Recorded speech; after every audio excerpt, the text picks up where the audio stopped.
Whoa. I'm running short of words right now, but I cannot afford this because I have to speak. Thank you so much for all the love, for all the warmth. Thank you for accepting me. Thank you very much.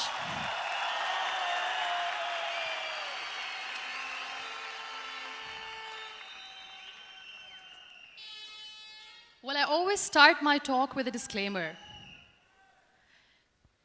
And that disclaimer is that I've never claimed to be a motivational speaker. Yes, I do speak, but I feel more like a storyteller because wherever I go, I share a story with everyone. Well, it is a story of a woman whose perfectly imperfect life made her who and what she is today. It's the story of a woman who, in pursuit of her dreams and aspirations, made other people realize that if you think that your life is hard and you're giving up on that because you think your life is unfair, think again. Because when you think that way, you are being unfair to your own self. It's the story of a woman who made people realize that sometimes problems are not too big. We are too small because we cannot handle them.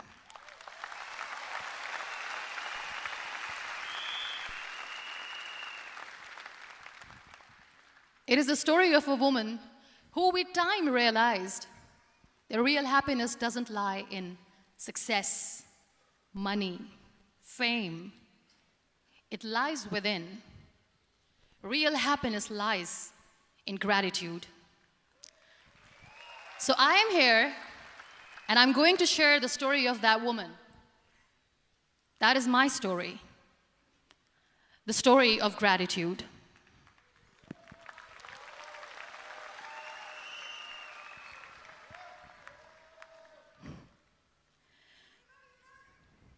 I love you too. I love you all. I believe in the power of words. Many people speak before they think. But I know the value of words. The words can make you, break you, they can heal your soul, they can damage you forever. So I always try to use the positive words in my life wherever I go. They call it adversity, I call it opportunity. They call it weakness, I call it strength. They call me disabled, I call myself differently abled. They see my disability.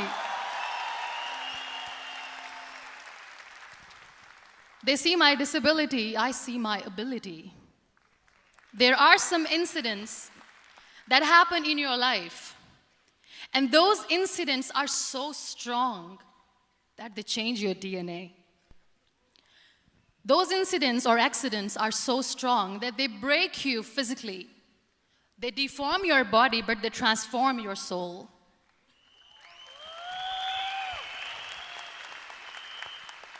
Those incidents break you, deform you, but they mold you into the best version of you. And the same thing happened to me. And I'm going to share what exactly happened to me. I was 18 years old when I got married. And this thing I'm sharing for the very first time on an international level. I was 18 years old when I got married. I belonged to a very conservative family, a Baloch family, where good daughters never say no to their parents. My father wanted me to get married. And all I said was, if that makes you happy, I'll say yes. And of course, it was never a happy marriage. Just about after 2 years of getting married, about 9 years ago, I met a car accident. Somehow my husband fell asleep and the car fell in the ditch. He managed to jump out, saved himself. I'm happy for him. But I stayed inside the car and I sustained a lot of injuries. The list is a bit long. Don't get scared. I'm perfectly fine now. Radius ulna of my right arm were fractured. The wrist was fractured. Shoulder bone and collarbone were fractured. My whole rib cage got fractured. And because of the rib cage injury, lungs and liver were badly injured. I couldn't breathe. I lost urinary bowel control. That's why I have to wear the bag wherever I go. But that injury that changed me and my life completely as a person and my perception towards living my life was the spine injury. 3 vertebrae of my backbone were completely crushed, and I got paralyzed for the rest of my life. So this accident took place in a far-flung area in the outskirts of a very small province, Balochistan, where there was no first aid, no hospital, no ambulance. I was in the middle of nowhere in that toppled car. Many people came to rescue. They gave me CPR. They dragged me out of the car. And while they were dragging me out, I got the complete transection of my spinal cord. And now there was this debate going on. Should we keep it here? She's going to die. Where should we go? There is no ambulance. There was this 4-wheeler Jeep standing in the corner of the street. They said, put her in the back of the Jeep and take her to the hospital, which is 3 hours away from this place. And I still remember that bumpy ride. I was all broken. They threw me at the back of the Jeep and they rushed me to the hospital. That is where I realized that my half body was fractured and half was paralyzed. I finally ended up in a hospital where I stayed for 2.5 months. I underwent multiple surgeries. Doctors have put a lot of titanium in my arm. There's a lot of titanium at my back to fix my back. That's why people in Pakistan call me the Iron Lady of Pakistan.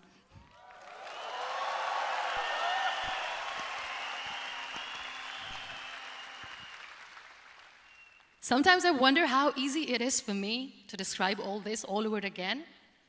And somebody has rightly said that when you share your story and it doesn't make you cry, that means you have healed.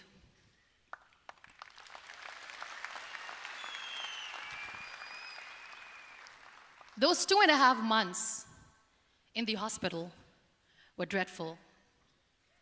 I will not make up stories just to inspire you. I was at the verge of despair.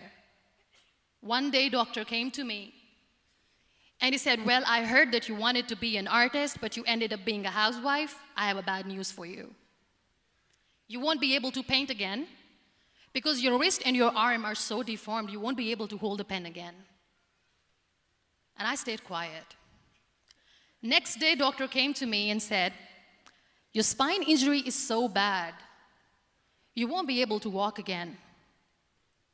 I took a deep breath and I said, it's all right. The very next day, doctor came to me and said, because of your spine injury and the fixation that you have in your back, you won't be able to give birth to a child again. That day, I was devastated. I still remember, I asked my mother, why me? And that is where I started to question my existence. Why am I even alive? What's the point of living? I cannot walk, I cannot paint, fine. I cannot be a mother. And we have this thing in our heads, being women, that we are incomplete without having children. I am going to be an incomplete woman for the rest of my life. What's the point? People are scared. They think I will get divorced. What is going to happen to me? Why me? Why am I alive? We all try to chase this tunnel. We all do this because we see light in the end of the tunnel, which keeps us going. My dear friends, in my situation, there was a tunnel that I had to roll on, but there was no light. And that is where I realized that the words have the power to heal the soul. My mother said to me, this too shall pass. God has a greater plan for you. I don't know what it is, but He surely has.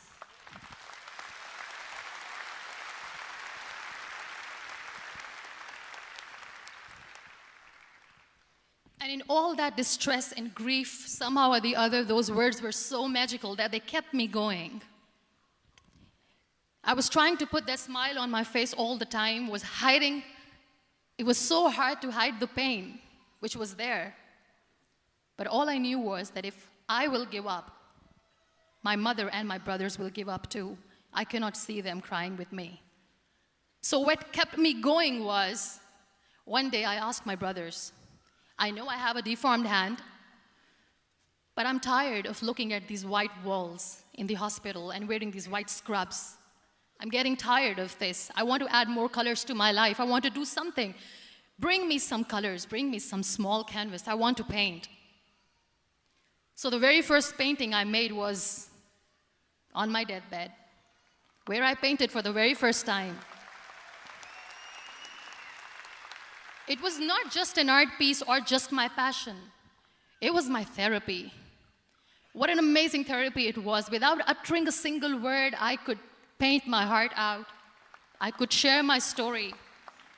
People used to come and say, what lovely painting, so much color. Nobody could see the grief in it. Only I could. So that's how I spent 2.5 months in my hospital, crying, never complaining or whining, but painting. And then I was discharged, and I went back home. And I went back home, and I realized that I have developed a lot of pressure ulcers on my back and on my hip bone. I was unable to sit. There were a lot of infections in my body, a lot of allergies. So doctors wanted me to lie down on the bed straight for not 6 months, for not 1 year, for 2 years. I was bedridden, confined in that one room, looking outside the window, listening to the birds chirping, and thinking maybe there will be a time when we'll be going out with the family and enjoying the nature. That was the time where I realized how lucky people are, but they don't realize. That is the time where I realized that the day I'm going to sit, I'm going to share this pain with everyone to make them realize how blessed they are, and they don't even consider them lucky. There are always turning points in your life. There was a rebirth day that I celebrated. After 2 years and 2.5 months, when I was able to sit on a wheelchair, that was the day when I had the rebirth. I was a completely different person. I still remember the day I sat on the wheelchair for the first time, knowing that I'm never going to leave this, knowing that I won't be able to walk for the rest of my life. I saw myself in the mirror, and I talked to myself. And I still remember what I said. I cannot wait for a miracle to come and make me walk. I cannot sit in the corner of the room crying, cribbing, and begging for mercy because nobody has time. So I have to accept myself the way I am. The sooner, the better. So I applied the lip color for the first time.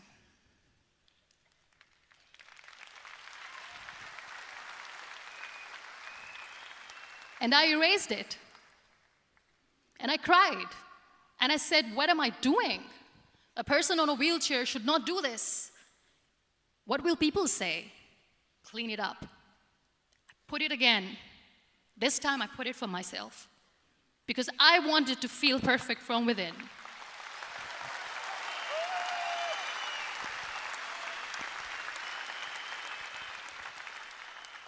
And that day I decided that I'm going to live life for myself.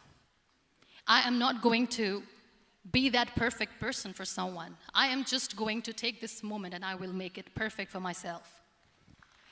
And you know how it all began? That day I decided that I'm going to fight my fears. We all have fears. Fear of unknown, fear of known, fear of losing people, fear of losing health, money.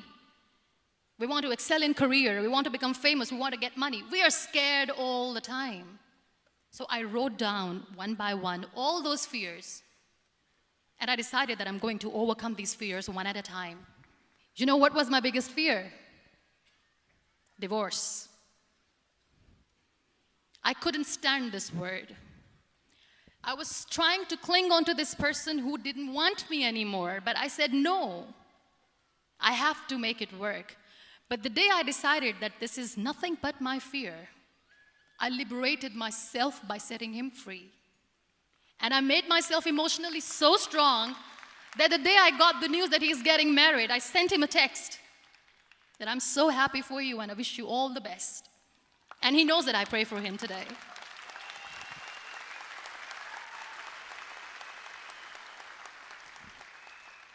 My biggest fear, number 2, was I won't be able to be a mother again. And that was quite devastating for me. But then I realized there are so many children in the world, all they want is acceptance. So there is no point of crying, just go and adopt one. And that's what I did.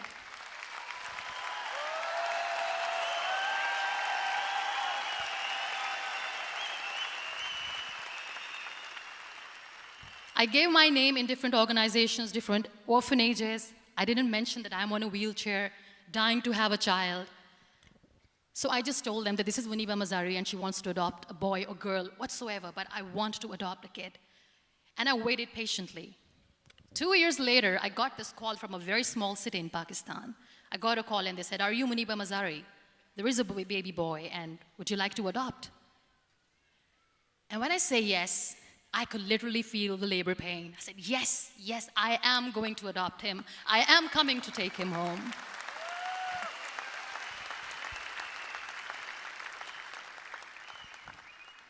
And when I reached there, the man was sitting and he was looking at me from head to toe. And in back of my head, I kept thinking that, oh my God, he is going to say she's on the wheelchair, she doesn't deserve it. How is she going to take care of him? And I looked at him and I said, "Do not judge me because I'm on the wheelchair." But you know what he said? He said, "I know you will be the best mother of this child. You both are lucky to have each other."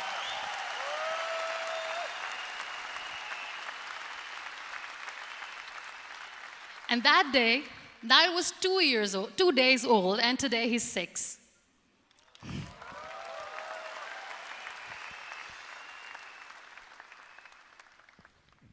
You'll be surprised to know another bigger fear that I had in me. It was facing people.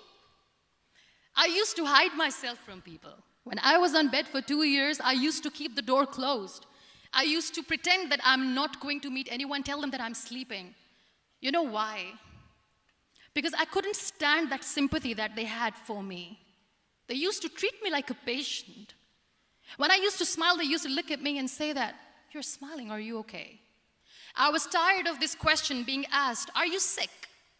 Well, a lady yesterday at the airport asked me, "Are you sick?" And I said, "Well, besides the spinal cord injury, I'm fine, I guess."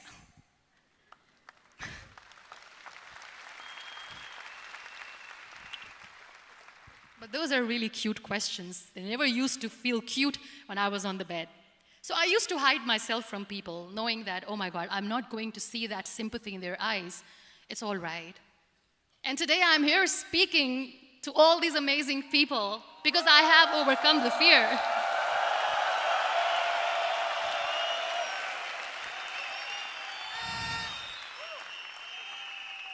You know, when you end up being on the wheelchair, what's the most painful thing? That's another fear that people on the wheelchair or the people who are differently abled have in their hearts, but they never share. I'll share that with you. The lack of acceptance. People think that they will not be accepted by the people because we, in the world of perfect people, are imperfects. So I decided that instead of starting an NGO for disability awareness, which I know will not help anyone, I started to appear more in public. I started to paint. I always wanted to. I have done a lot of exhibitions. I'm Pakistan's first wheelchair-bound artist. I have done a lot of modeling campaigns, different campaigns for brands like Tony and Guy.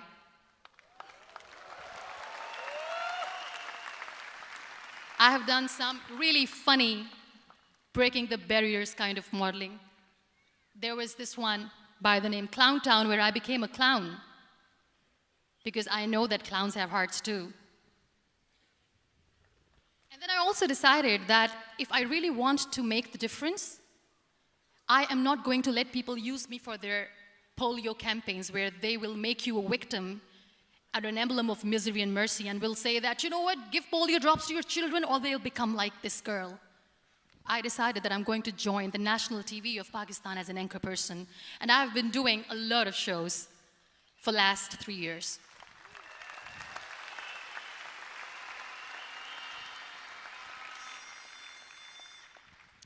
So when you accept yourself the way you are, the world recognizes you. It all starts from within.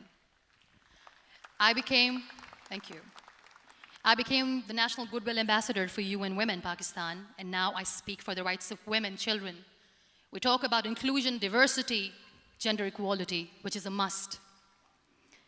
I was featured in BBC 100 Women for 2015. I'm one of the Forbes 30 under 30 for 2016.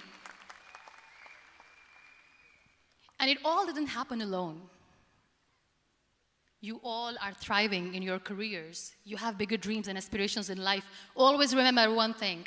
On the road to success, there is always we, not me. Do not think that you alone can achieve things. No. There is always another person who is standing behind you, maybe not coming on the forefront, but behind you, praying for you and supporting you. Never lose that person. Never.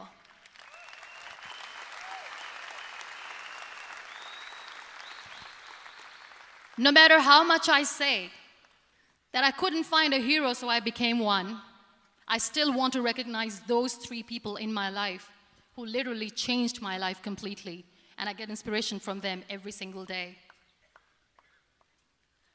Waleed Khan.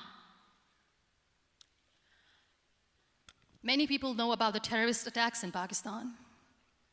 We have lost many people. And I'm sharing this with a very heavy heart because we actually have lost a lot of people in this huge turmoil of terrorism. These people are barbarians. They do not see people. They're even worse than animals. They have killed people in mosques. They have killed people in churches, temples, even in schools. There was this terrorist attack in Army Public School, Peshawar, where these terrorists entered in an examination hall and they killed our children. And in that attack, that day, this beautiful boy, Waleed Khan, who was my hero, my real life hero, was the proctor who was taking care of the students, was keeping an eye on the students. Those barbarians shot him 3 times in the face, 5 times on his body, and he fell down.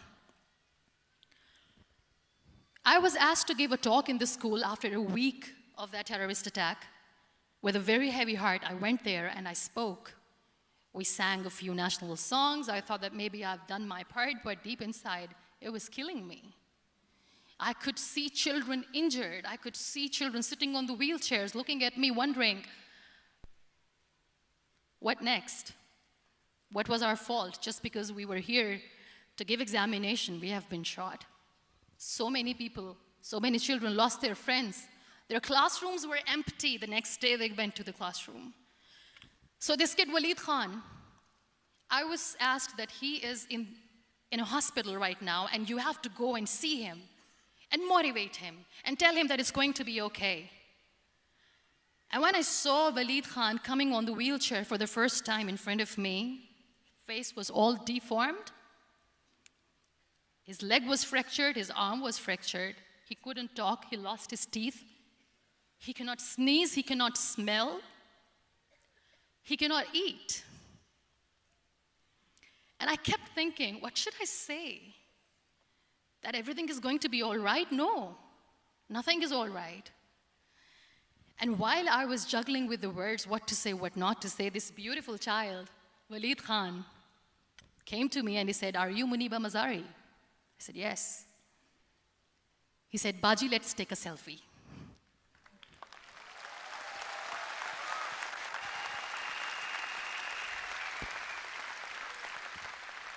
And with that beautiful, toothless smile of Waleed Khan, we took that beautiful selfie that I still have with me. I don't share that here because he was in a very bad shape that time. And that is where I realized that when I was thinking too much about his deformities, he's happy with himself. He doesn't even care. Because today he goes in the same school, and when somebody asks him that what happened to your face, why so many scars, you know what he says? "These scars are my medals and I wear them with pride."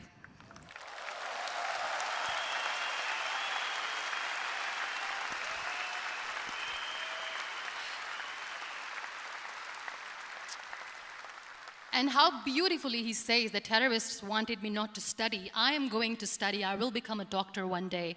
And this is my way of taking revenge from those terrorists. Another real-life hero, of course, my son. His name is Nile, N-I-L-E, River Nile. I learned so much from this kid. The first and foremost thing is patience. How to be patient when you know that your mother cannot walk, when you know that your mother is different from the other women, when you know that your mother cannot go out and play with you, how to stay calm. He loves football. And when we got the very first football, he was 4 years old. He was super excited. I still remember he came in the room and he said, "Mom, let's play football." And he kept the ball in my feet. And he said, "Let's kick it." And that day I felt disabled. I said, "I cannot kick the ball." And I was down with the same face. He looked at me and he said, "Well, that's all right. Your legs are not working, but your hands do. Let's play catch the ball."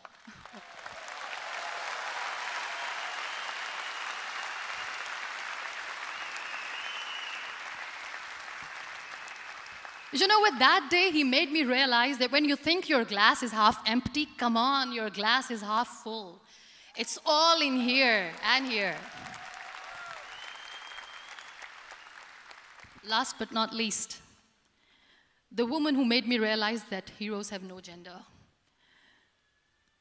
The woman who believed in me even when I was completely at the verge of despair, where everybody left, she was there. And every time I looked at her, without saying anything, she used to look at me and said, "This too shall pass. God has a bigger plan. And one day you will say that, oh my God, that is why God has chosen me." She never cried in front of me. She has always said that there will be haters, there will be naysayers, there will be disbelievers, and then there will be you proving them wrong. My mother.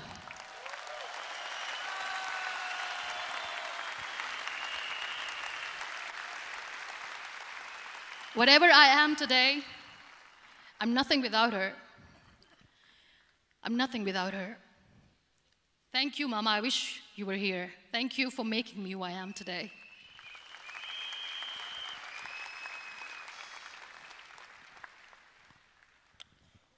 You know what? We human beings have a problem. Out of many problems, there is one more, and this is a self-created one. We always expect ease from life. We have this amazing fantasy about life. This is how things should work. This is my plan. It should go as per my plan. If that doesn't happen, we give up. So my dear friends, let me tell you one thing. I never wanted to be on the wheelchair. Never thought of being on the wheelchair. I was always aspiring to do bigger things, but had no idea that for that I have to pay the price to be where I am today. It's a very heavy price.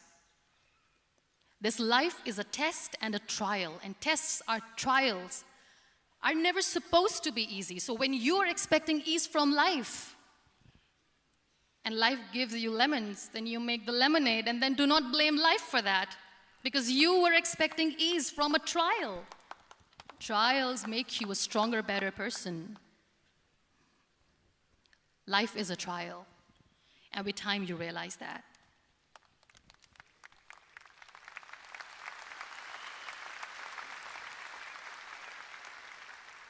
It is okay to be scared. It is okay to cry. Everything is okay, but giving up should not be an option. They always say that failure is not an option. Failure should be an option, because when you fail, you get up, and then you fail, and then you get up, and that keeps you going. That's how humans are strong.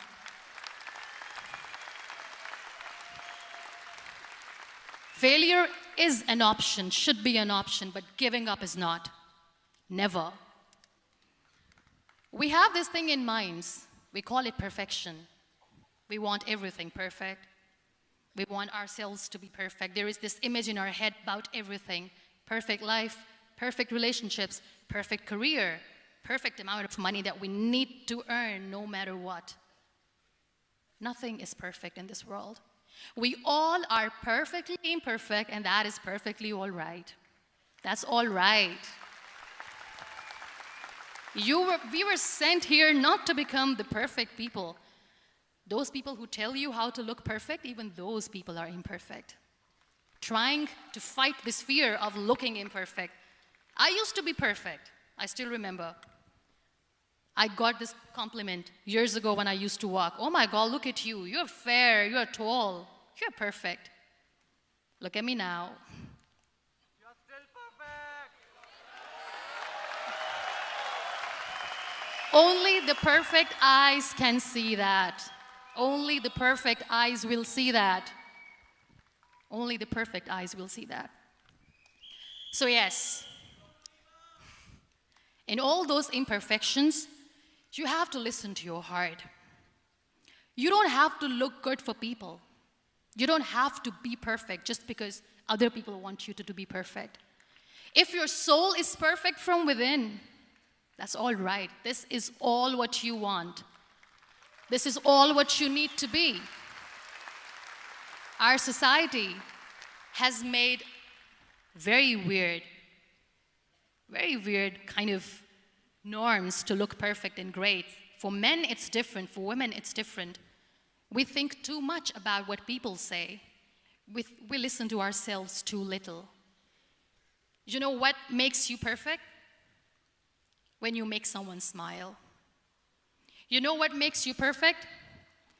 When you try to do something good for the people around you. You know what makes you perfect? When you feel someone's pain. And how beautiful pain is that it connects you with people. No other medium can connect you with others but pain. That's why I always say that I'm in pain, and that's a blessing in disguise for me. Today, just because I'm in pain and I'm on the wheelchair, I work for children. Being the head of CSR for a company, we conduct medical camps in far-flung areas of Pakistan where so many kids die because they don't have medical facilities. And I personally believe just because they cannot afford to live doesn't mean we'll let them die. So we give them money, we give them medical treatment, we try to heal their wounds, physical and emotional. And I also work for the beautiful people, we call them third gender, the transgender community of Pakistan. You know what connects me with them? All my imperfections. When I go and I hug them, they never judge me. And this very good friend of mine, her name is Bijli. Bijli means electricity. She calls herself electricity. And I said, are you electricity? She says, no, I'm lightning. I'm as strong as lightning. Because we have very bad power outage, so she doesn't want me to call her electricity. So she says, I am very strong. I'm thunder, I'm lightning. She came to me, and the first time I hugged her, she said, you are just like me. And I said, yes, I am like you. Because to people, we are so imperfect. So how beautiful these imperfections are, that because of these imperfections, you can connect with people. Then why are we all running after being perfect? What's the point?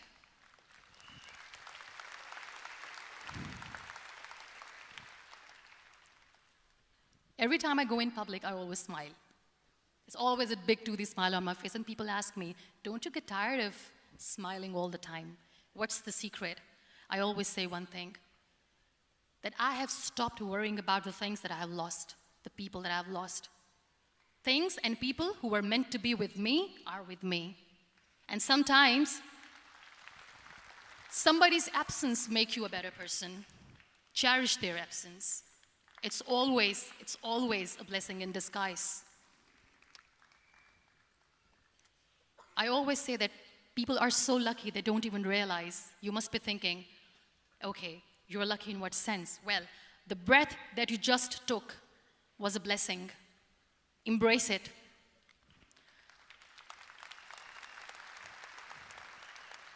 There are so many people in the world who are dreaming to live a life that you are living right now.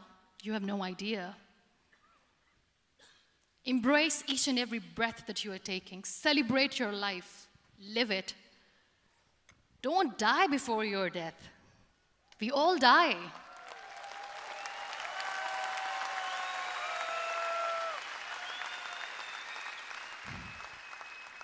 We live this one routine of a day for 75 years and we call it life. No, that's not life.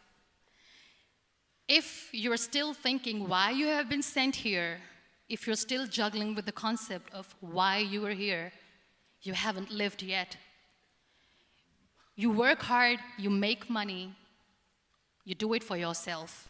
That's not life. You go out, you seek for people who need your help, you make their lives better. You become that sponge which can absorb all the negativity, and you become that person who can emit beautiful, positive vibes. And when you realize that you have changed someone's life, and because of you, this person didn't give up, that is the day when you live. Always.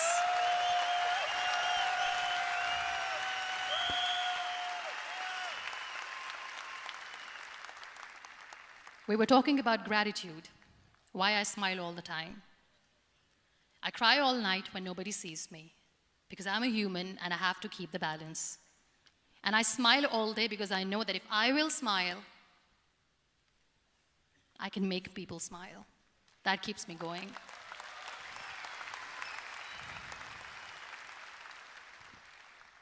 Be grateful for what you have, and you will always, always end up having more.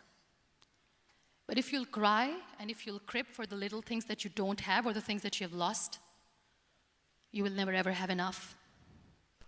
Sometimes we are too busy thinking about the things that we don't have that we forget to cherish the blessings that we have. I'm not saying that I'm not healthy and that makes me unlucky, but yes, it is hard. It is hard when I say that I cannot walk. It is hard to say when I wear this bag. It hurts. But I have to keep going, because never giving up is the way to live, always.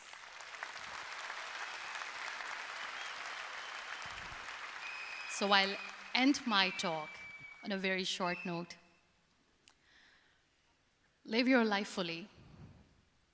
Accept yourself the way you are. Be kind to yourself. Be kind to yourself. I'll repeat, be kind to yourself, and only then you can be kind to others. Love yourself and spread that love. Life will be hard. There will be turmoils, there will be trials, but that will only make you stronger. Never give up. The real happiness doesn't lie in money or success or fame. I have this all, I never wanted this. Real happiness lies in gratitude. So be grateful, be alive, and live every moment. Thank you so much, everyone. Thank you.